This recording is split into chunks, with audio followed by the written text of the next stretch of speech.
Bint Jabil, Nakura, Taipei. This isn't Gaza, this is Lebanon, and just some of the dozens of villages in the south that have been virtually wiped out by Israel in a matter of weeks. All done, according to Israel, to eradicate Hezbollah from the border area.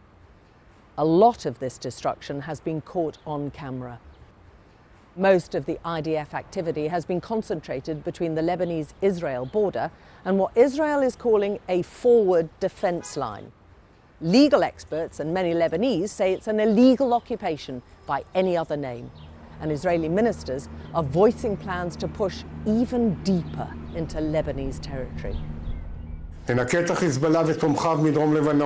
We will clean Hezbollah and its supporters from southern Lebanon with security control of the IDF over the entire Litani area. The Israeli military has claimed it's targeting Hezbollah infrastructure. But what we're seeing on the ground looks like a much broader strategy to permanently clear this area of Lebanon. And there's a growing body of visual evidence. It is a kind of national ethnic cleansing, what is happening there. The ceasefire is in name only. Both sides deny it, both sides accuse the other of breaching it. And the Lebanese army cites Israeli bombing on a daily basis. Still, the demolitions go on apace, and Hezbollah is continuing its attacks. So, just how extensive is the destruction in these once densely populated areas? And what's the legal basis for experts saying the Israeli actions could amount to war crimes? Oh my goodness, that is quite a scene. I've been to Lebanon regularly since October 2023, and the damage from the recent Israeli military invasion and its bombing campaign is unprecedented in my experience. As part of this investigation, we worked with the independent investigative outlet Center for Information Resilience. The centre found at least 29 villages have suffered extensive damage since the 2nd of March. That was the day Hezbollah fired 6 rockets on Israel in support of Tehran. In reality, most of these villages and all of the homes in them have been razed, and most sit roughly 10 kilometres inside Lebanese territory, a swathe of land which Israel is calling its security zone and has marked out with a yellow line. There's no sense that even if Israel had the right of self-defense, it would now have title to Lebanese territory. So when we look at the presence of Israeli soldiers in Lebanon from a kind of IHL or laws of war point of view, we would say that's starting to look like a belligerent occupation. Israeli troops were already inside Lebanon well before the first 10-day ceasefire started on April the 19th. And Israeli officials didn't keep their intentions secret either. A number of prominent political figures said they were using Gaza-style tactics to destroy and occupy South Lebanon, and they intended to stay even when the war ends. At the end of the operation, the IDF will establish itself in a security zone inside Lebanon. And sure enough, in the days after this announcement, footage of widespread destruction began to emerge. So we started digging. To assess the scale of destruction from a bird's eye view, we turned to data scientists at the University of Oregon. By analysing satellite imagery, they found at least 2,154 buildings across Lebanon were destroyed in Israeli attacks between the 28th of February and the 13th of April. Lebanese officials say that amounts to more than 50,000 housing units.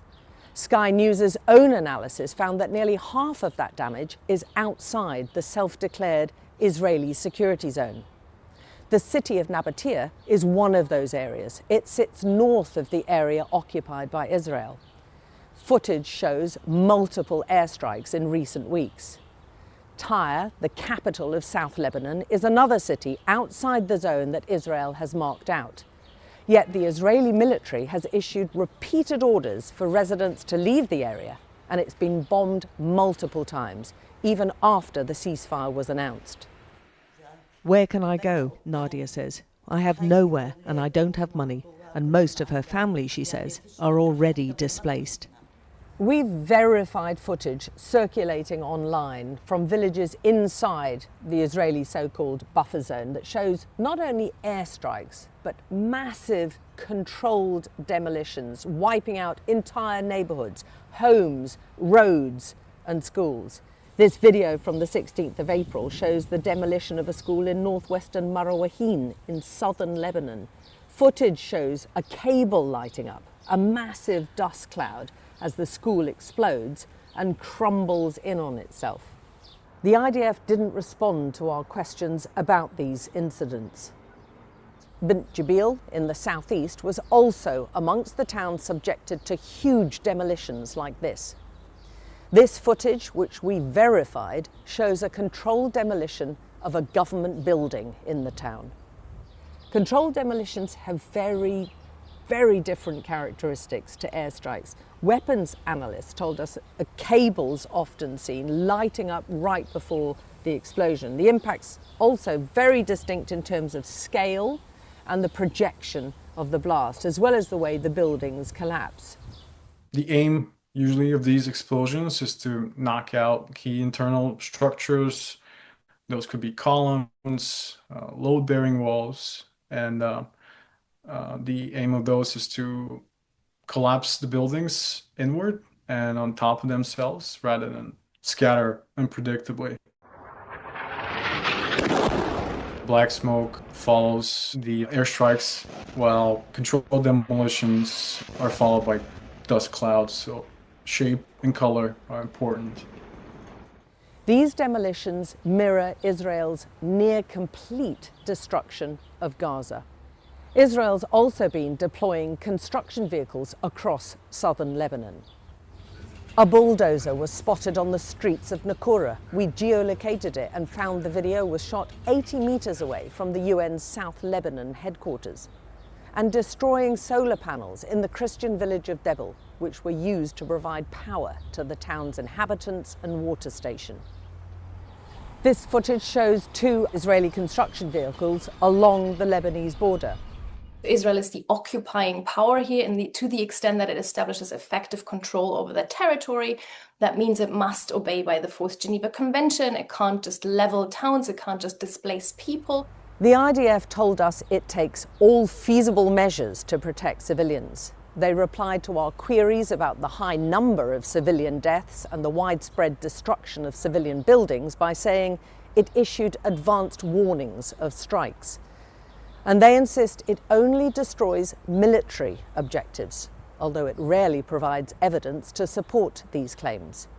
And it's that lack of credible evidence which is the issue, because without detailing the absolute military necessity for destroying the homes, the schools and mosques which are being levelled, there could be further violations of international law.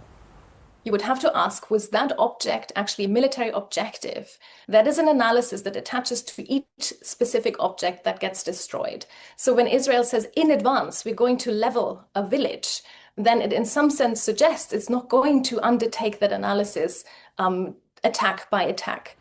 More than 1 million people have been displaced from their homes across Lebanon. That's 1/5 of the entire population, and thousands have been killed so far.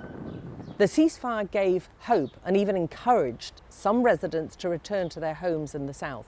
They found Israeli military forces systematically destroying their villages. They were demolishing it gradually until they reached the main square, and now, as you can see, there are no more houses. Since then, there have been renewed evacuation orders from the Israeli military to those living south of the Litani River, again beyond the current so-called buffer zone. People have fled again in large numbers, often with nowhere to go. Multiple legal experts told Sky News that by destroying entire villages, Israel is leaving residents with nothing to return to, and forced permanent displacement is illegal.